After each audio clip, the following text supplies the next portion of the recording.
प्यारे विद्यार्थियों, आगे हम बढ़ते हैं कीबोर्ड की अन्य बातों में। तो सबसे पहले कीबोर्ड एक प्राथमिक इनपुट डिवाइस है। कीबोर्ड एक मेन इनपुट डिवाइस माना जाता है, मुख्य इनपुट डिवाइस माना जाता है।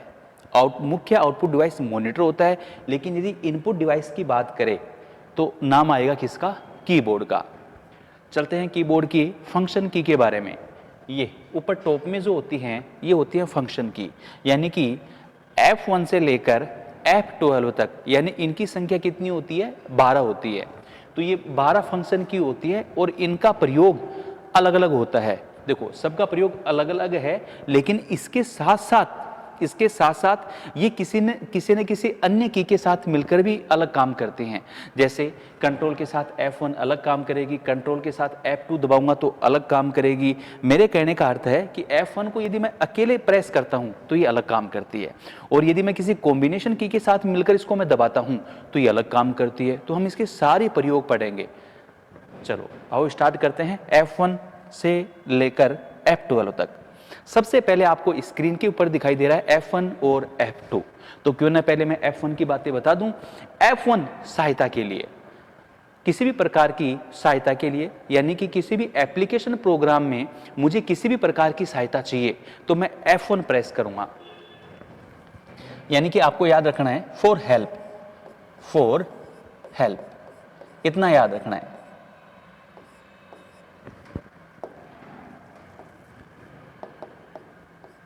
किसी भी प्रोग्राम में, किसी भी प्रोग्राम में सहायता के लिए।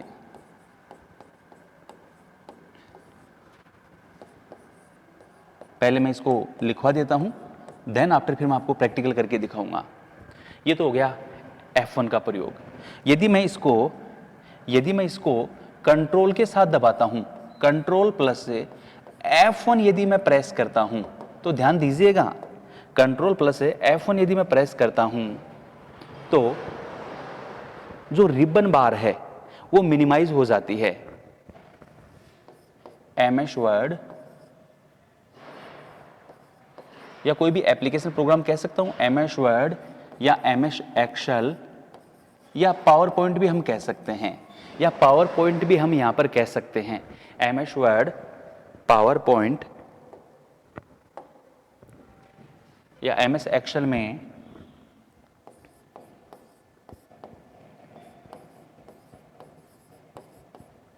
रिबन बार को मिनिमाइज करने के लिए,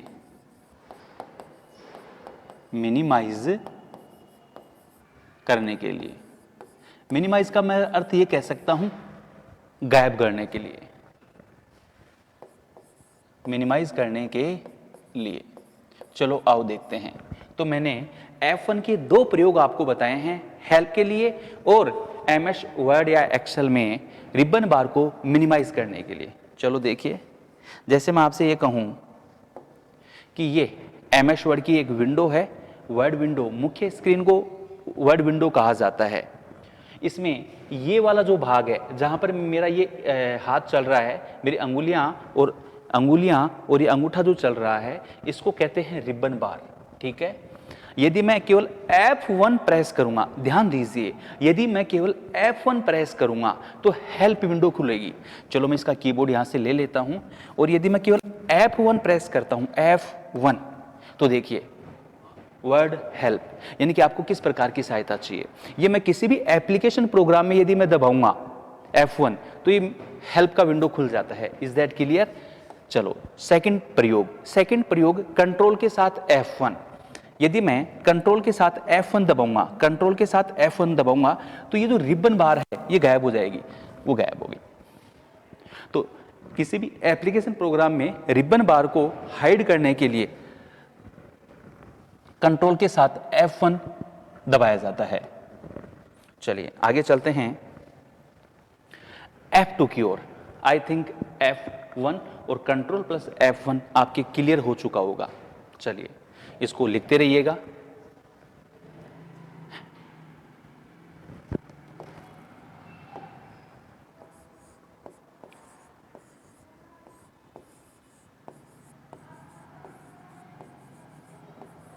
F2 का प्रयोग मैंने यहां पे लिखा है फॉर रीनेम, यानी कि नाम बदलने के लिए, किसी भी आइकन या फोल्डर या फाइल का नाम बदलने के लिए, किसी भी आइकन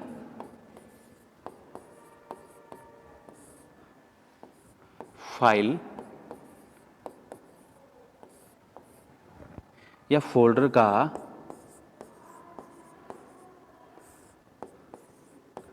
नाम बदलने के लिए, नाम बदलने के लिए। चलो, एक प्रयोग तो ये है, और इसका दूसरा प्रयोग और होता है। देखो, ये तो सीधा F2 का प्रयोग है, ये तो आपको याद करना ही करना है। एक्स्ट्रा में क्या, सारी बातें हमें याद करके जानी है, जैसा मैंने आपसे वादा किया है।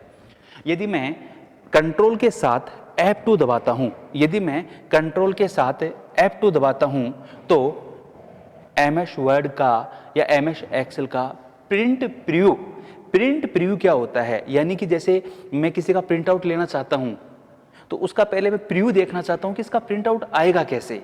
इसको कहते हैं प्रिंट प्रीव्यू। व्यू देखने के लिए पहले उसको कहते हैं, यानी कि किसी का भी अब अपन अगर प्रिंट आउट देखना चाहते हैं कि इसका प्रिंट आउट आएगा कैसे, उसको प्रीव्यू कहते हैं। तो कंट्रोल प्लस से F2 के माध्यम से,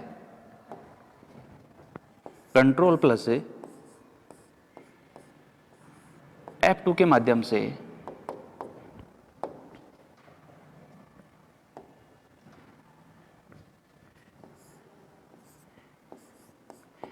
प्रिंट प्रीव्यू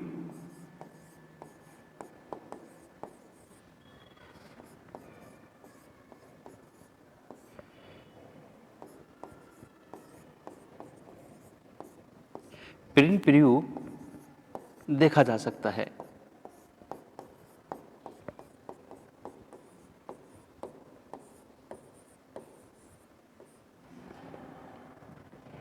चलिए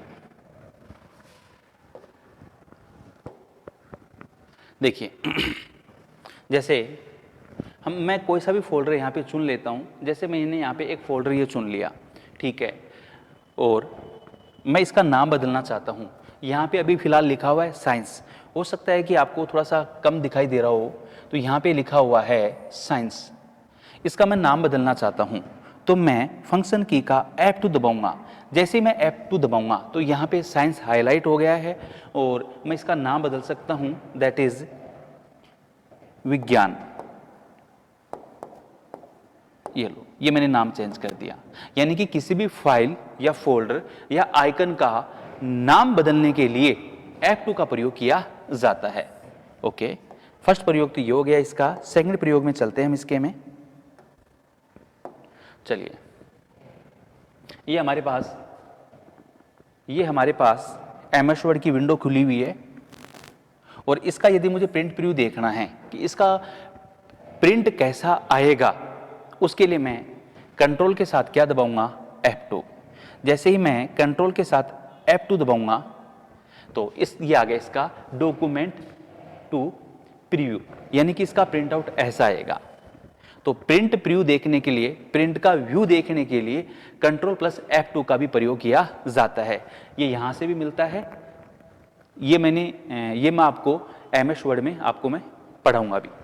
ओके, तो ये F2 के प्रयोग हो गए। आगे चलते हैं।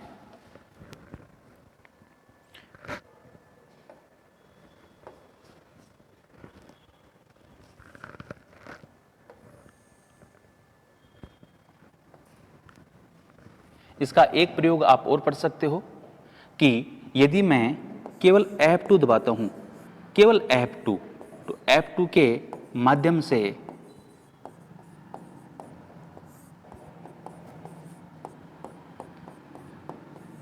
MS एक्सेल में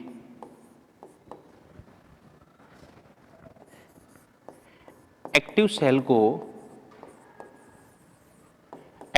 को एडिट किया जा सकता है।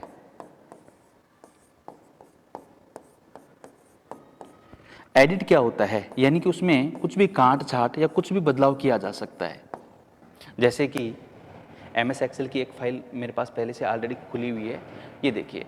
जैसे ये यहाँ पे लिखा हुआ है अशोक, शायद आपको दिख भी रहा होगा, एक सेल में यहाँ पे अशोक लिखा हुआ है, ठीक है। यदि मैं उसमें कुछ बदलाव करना चाहता हूँ तो या तो मैं चलो डायरेक्ट बता देते हैं, डायरेक्ट मैं आपको बता देता हूँ कि मैं फंक्शन की का F2 प्रयोग करूँगा तो मैं इसमें कुछ भी बदलाव कर सकता हूँ। ये मिटेगा नहीं, यानी कि डिलीट नहीं होगा, यहाँ पे मेरा कर्सर आ जाएगा और इसके माध्यम से मैं इसमें बदलाव कर सकता हूँ F2।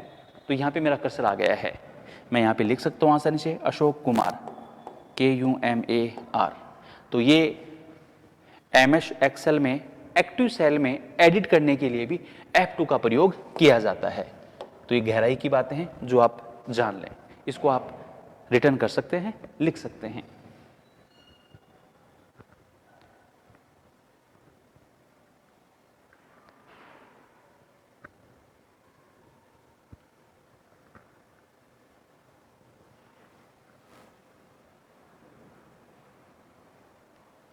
चलिए आगे चलते हैं। F1 और F2 हमारा क्लियर हो चुका है, F1 और F2 क्लियर हो चुका है। आगे चलते हैं F3 और F4 के पास। F3 का एक साधारण सा प्रयोग होता है फॉर सर्च।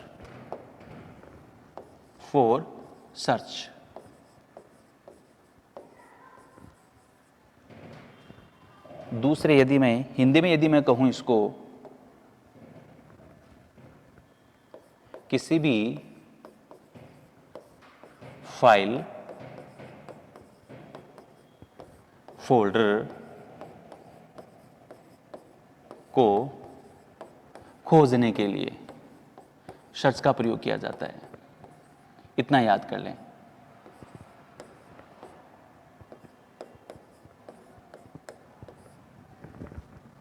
किसी भी फाइल या फोल्डर को खोजने के लिए, सर्च करने के लिए F3 का प्रयोग किया जाता है, लेकिन इसका एक कॉम्बिनेशन की के साथ एक प्रयोग और होता है। जैसे कि मैं लिख दूं यहाँ पे Shift प्लस F3।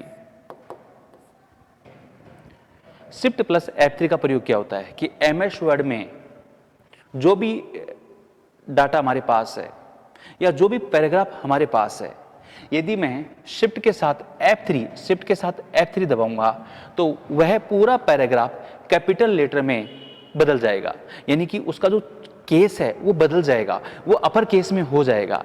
यानी कि सीधी शब्दों में बात करूं तो MS वर्ड में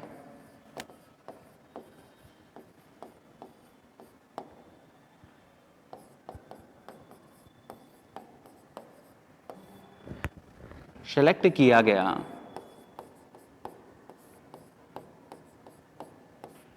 पैराग्राफ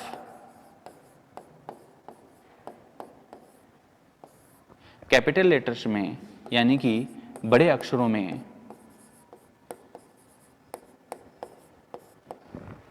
आ जाता है।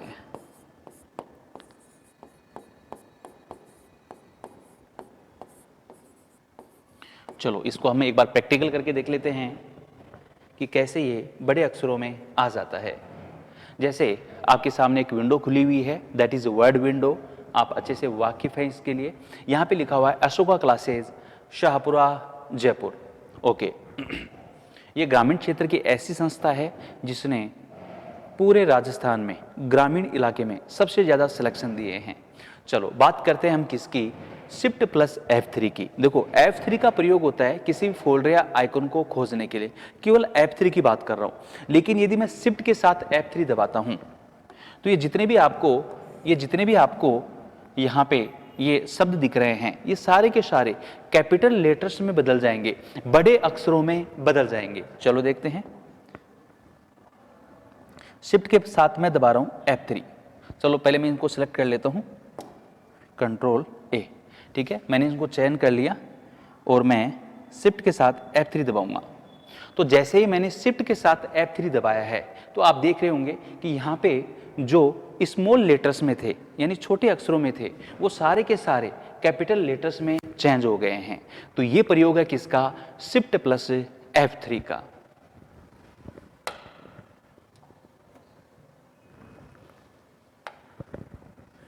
आगे बढ़ते हैं F4 की ओर। तो F3 के दो प्रयोग हैं, एक तो कॉम्बिनेशन की के साथ और एक सिंपल है। चलिए F4 की बात करते हैं। F4 MS वर्ड में लास्ट एक्शन को, अंतिम कार्य को दोहराता है। अंतिम कार्य को दोहराता है। जैसे अंतिम कार्य का अर्थ है, जैसे मैंने लास्ट में क्या लिखा है लिखा है ना, तो ये क्या करेगा, यदि मैं F4 दबाता हूं तो है वापिस से लिख देगा, फिर मैं F4 दबाता हूं है वापिस से लिख देगा, यानी कि अंतिम कार्य को दोहराने का काम करता है। ये हो गया किसका प्रयोग? F4 का। लेकिन यदि हम बात करते हैं किसी कॉम्बिनेशन की के साथ, यदि हम इसका प्रयोग देखें, जैसे एल्ट के साथ यदि मैं इसका प्रयोग देखता हूं, यानी कि एल्ट जिसको ओल्ट कहते हैं, एल्ट प्लस F4 के साथ यदि मैं इसके साथ इसका प्रयोग देखता हूं तो देखिए कोई भी रनिंग प्रोग्राम, कोई भी एक्टिव प्रोग्राम तुरंत प्रभाव से बंद हो जाता है। जैसे कि मैंने MS वर्ड खोल रखा हो या पावर पॉइंट खोल रखा हो या एक्सेल खोल रखा हो, कोई भी एप्लीकेशन प्रोग्राम खोल रखा हो वह तुरंत बंद हो जाता है। सक्रिय प्रोग्राम यानी कि एक्टिव प्रोग्राम, एक्टिव का अर्थ है रनिंग प्रोग्राम, एक्टिव प्रोग्राम बंद हो जाता है, क्लोज हो जाता है।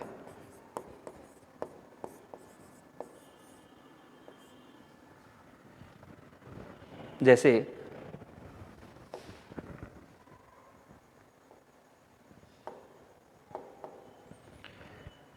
चलिए यहां पे मैंने MS एक्सेल की एक वर्कबुक खोल रखी है जिसमें अशोक कुमार लिखा हुआ है। यदि मैं इस पूरे एप्लीकेशन सॉफ्टवेयर को बंद करना चाहता हूं तो मैं एल्ट के साथ क्या दबाऊंगा? F4। मैं एल्ट के साथ F4 दबाऊंगा, ये एल्ट है, और एल्ट के साथ जैसे मैं F4 दबाऊंगा ये रनिंग प्रोग्राम बंद हो जाएगा। ये बंद हो गया।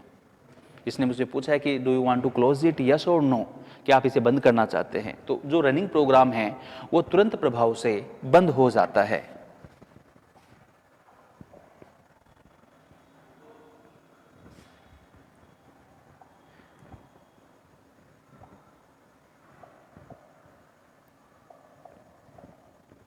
ओके, मैंने एक्सेल वापस खोला है, एक बार वापस हम इसका प्रयोग प्रैक्टिकली देख लेते हैं। मैं एल्ट प्लस से एल्ट के साथ F4 दबाऊंगा तो ये जो प्रोग्राम है तुरंत बंद हो जाता है, चाहे MS वर्ड हो चाहे कोई भी प्रोग्राम हो, सक्रिय प्रोग्राम तुरंत प्रभाव से बंद हो जाता है। चलिए, आई थिंक आप अच्छे से समझ रहे होंगे इन चीजों को।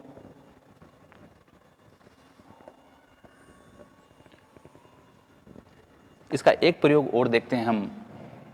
यदि मैं शिफ्ट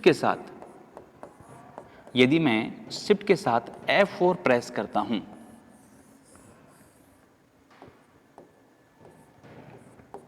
तो MS एक्सेल में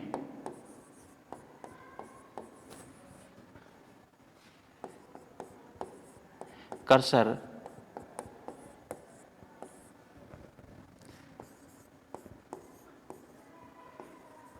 प्रारंभ के सेल में चला जाता है, प्रारंभ के सेल में चला जाता है। जैसे मैं किसी भी सेल में काम कर रहा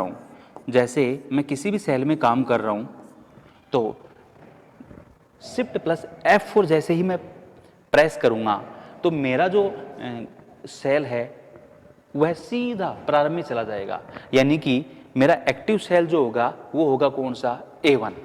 जैसे कि मैंने एक्सेल दोबारा इसीलिए खोला था, एक बार देखते हैं उसको हम।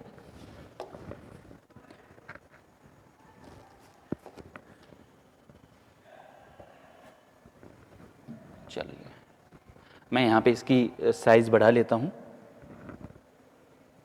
आपको दिख जाए। चलो मैं इसमें कुछ लिख देता हूँ। यहाँ पे मैंने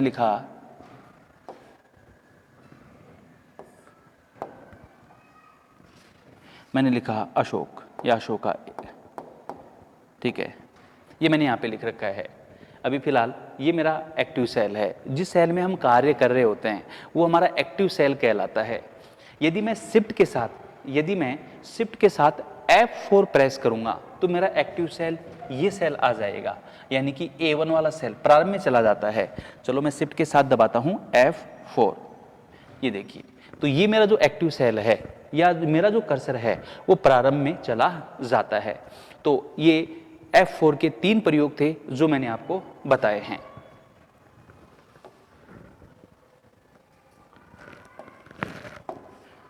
तो इनको लिख लीजिए।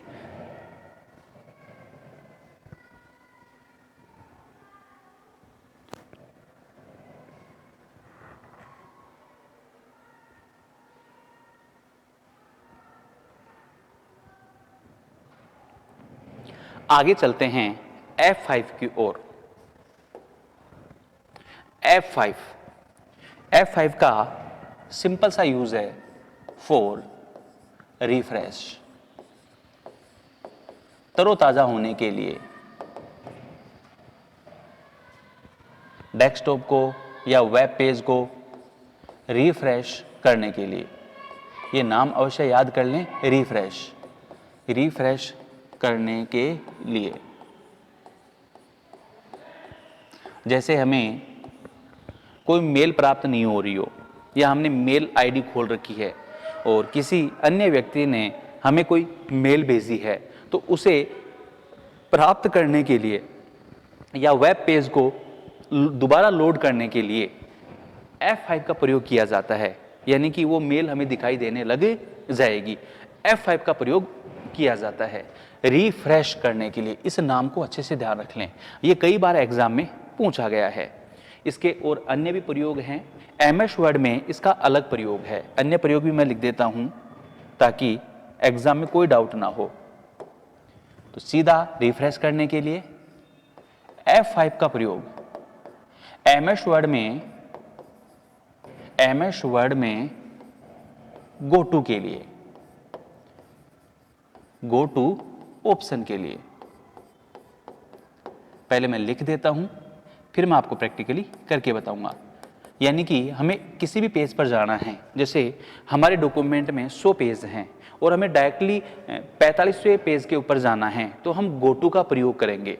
गो टू के लिए या तो हम गो टू विकल्प में जाएंगे या फिर फंक्शन की का F5 दबाएंगे। इसके माध्यम से हम डायरेक्ट किसी अन्य पेज पर जा सकते हैं। तो गो टू के लिए किसमें, MS वर्ड में। एक प्रयोग और है F5 का, F5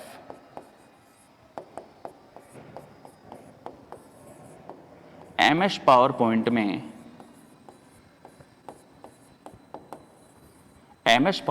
में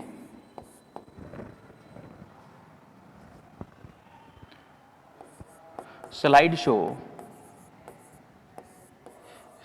शो प्रारंभ करने के लिए।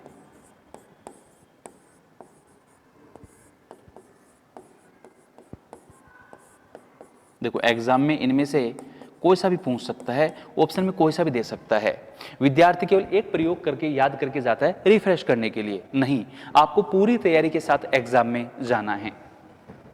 तो F5 के 3 प्रयोग है, for refresh, for go to option and start slide show प्रारंभ करने के लिए। चलो आओ इन्हें देखते हैं। पहले हम MS वर्ड में देखते हैं।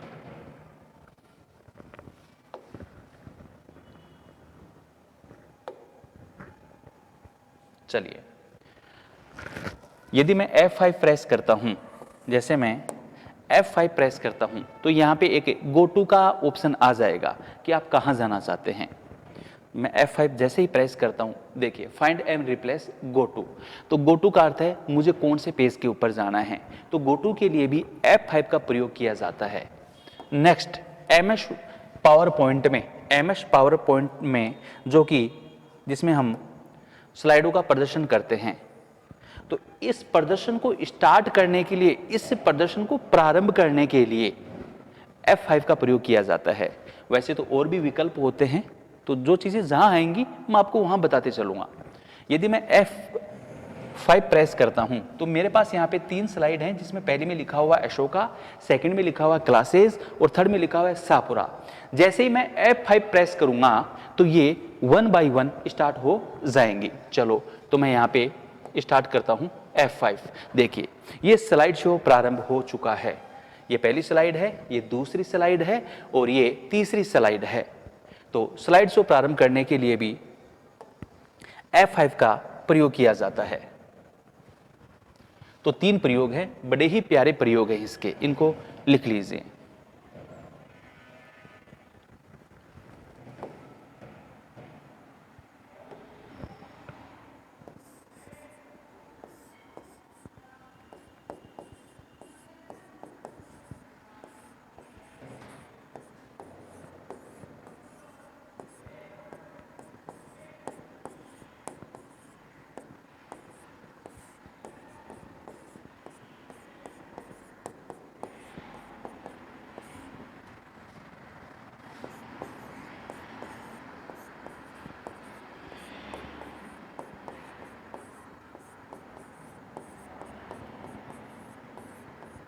F6 का प्रयोग देखें। किसी भी वेब ब्राउज़र में एड्रेस बार पर जाने के लिए, एक एड्रेस बार होता है, उस एड्रेस बार में जाने के लिए F6 का प्रयोग किया जाता है। इतना याद कर लें कि एड्रेस बार के लिए, फॉर एड्रेस बार,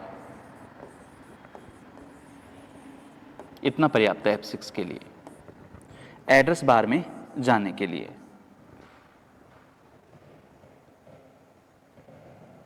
आगे चलते हैं F7 में। F7 का प्रयोग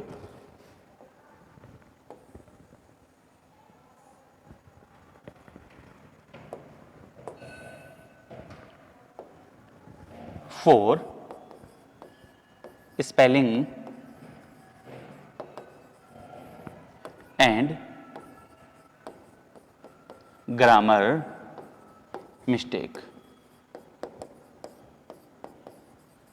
यानी कि आप ये याद कर लें कि कोई भी व्याकरण संबंधी त्रुटि के लिए F7 का प्रयोग किया जाता है। यानी कि यदि मैं स्पष्ट शब्दों में कहूं कि MS वर्ड में स्पेलिंग मिस्टेक के लिए, कोई भी त्रुटि छांटने के लिए F7 का प्रयोग किया जाता है।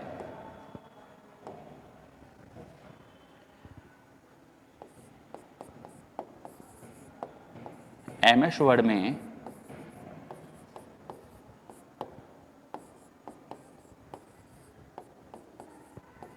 स्पेलिंग तथा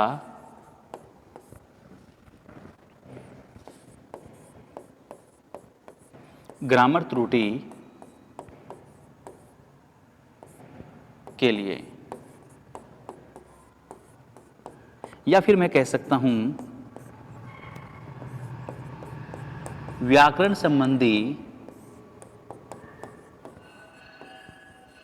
त्रुटि के लिए।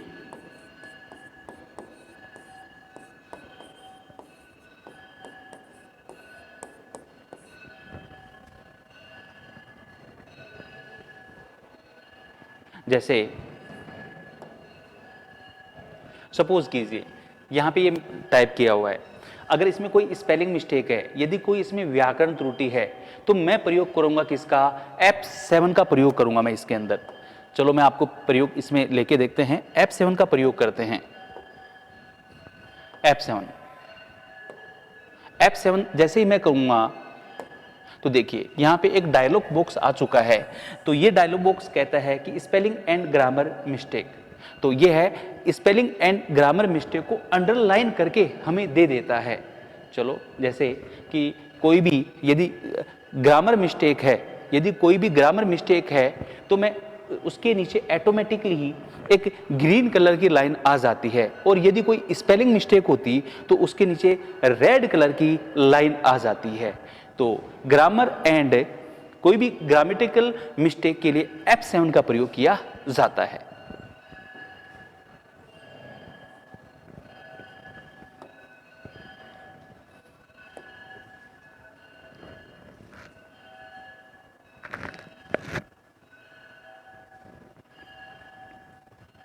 इसको लिख लें। आगे चलते हैं फंक्शन की का 8वां बटन यानी कि F8 का प्रयोग। F8 का प्रयोग किया जाता है बूट मेन्यू के लिए। अब ये बूट क्या है?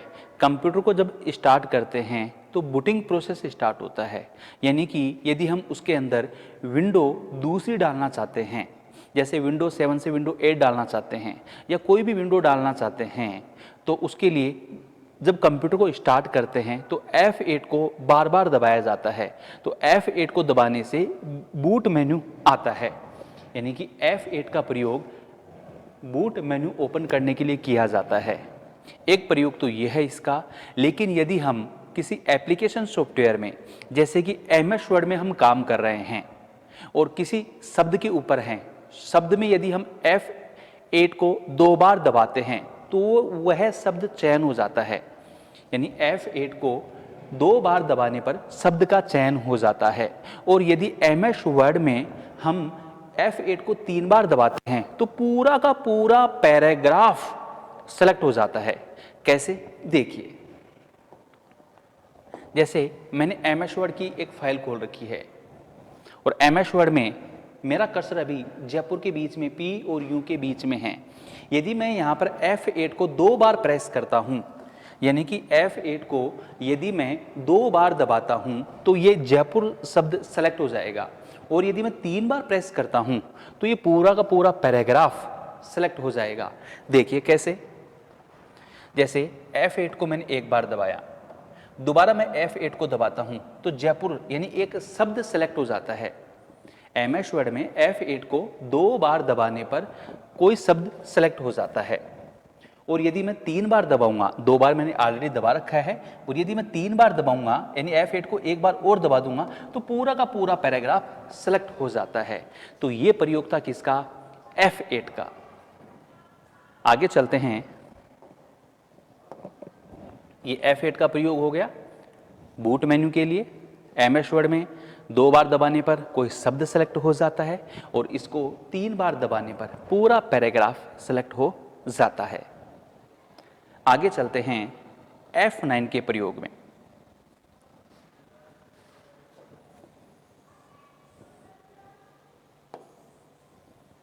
F8 हो गया, ठीक है। F9 को पहले मैं समझा देता हूं।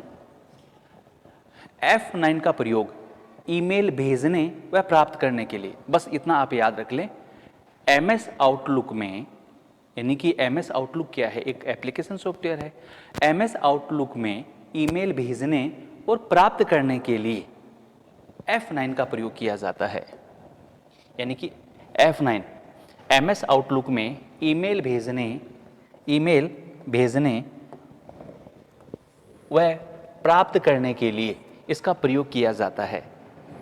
F10 की यदि हम बात करते हैं तो विंडो में मेन्यू बार ओपन करने के लिए, फॉर ओपनिंग मेन्यू बार को एक्टिव करने के लिए या मेन्यू बार को ओपन करने के लिए F10 का प्रयोग किया जाता है। तो इन प्रयोग को आप लिख लें एक बार।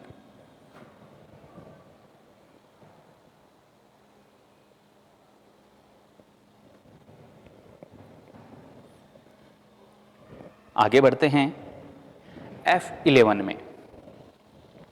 F11 का मैं आपको बता दूं कि F11 को आपको ऐसे याद रखना है।